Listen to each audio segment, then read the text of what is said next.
Exposés dans la collection permanente du musée Carnavalet, institution consacrée à l'histoire de Paris, ces objets ont été collectés en 2015 dans la rue après les attaques terroristes de Charlie Hebdo et du Bataclan. Marque de soutien aux victimes, ils avaient été déposés par des anonymes sur les lieux des tragédies. Des objets hétéroclites qui raniment l'émotion des visiteurs. Moi, je suis beaucoup touchée plutôt par la guitare électrique et par le dispositif avec donc la baguette de batterie et le vinyle, parce que ça fait directement écho donc aux attentats du Bataclan. Je trouve ça assez touchant et émouvant d'utiliser des supports, des objets qui rappellent en fait ce qui a été donc attaqué directement. Et là, je pense que c'était lié plutôt à l'aspect, le fait de prendre du plaisir à aller à un concert, attaquer des artistes. Et donc elle a été repeinte avec des dédicaces de plusieurs personnes. Je pense qu'il y a au moins 2 personnes qui ont écrit des choses. On a des sortes de traces de mains, de rouge à lèvres, d'empreintes. Donc on sent que c'est une guitare qui est passée par plein de mains différentes.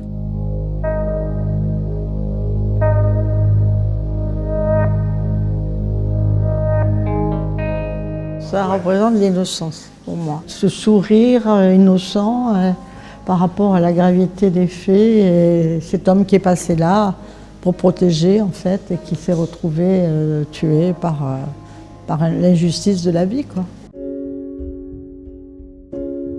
Ce qui m'a touchée, c'est son sourire, ses yeux et sa façon d'être.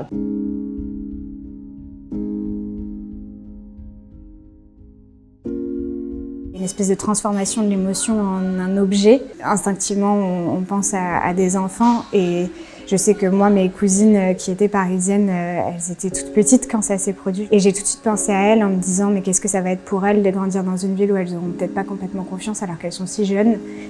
Et si jeunes confrontées à une telle violence. Et au final, voir ça aujourd'hui, 10 ans après, quand je repense à comment elles ont grandi et les personnes qu'elles sont devenues, je me dis que ces petits teddy-bears, ces petites peluches, ça représente aussi toute leur résilience et toute leur force. Donc je trouve ça assez touchant.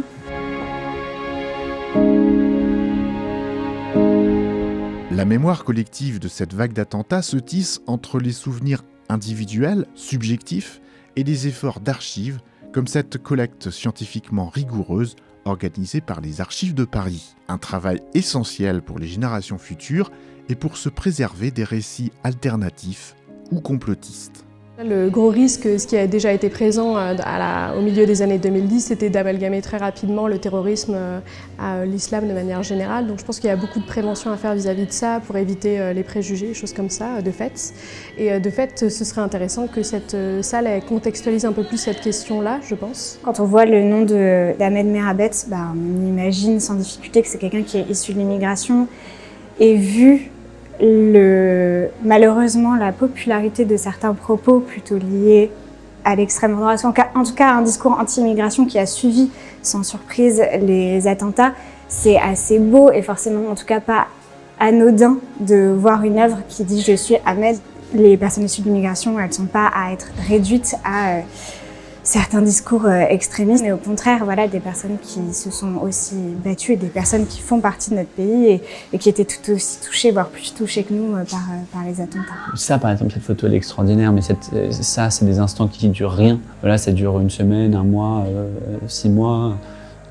C'était super intéressant parce que même le procès du 13 novembre, c'est quand même des gens qui ont été meurtris dans leur chair, dans leurs âmes, qui expliquent en fait que ça a été trop beau. C'est le moment où la France se rejoint dans cette idée de solidarité. Après, ils se sont dit, on était tout seuls, quoi.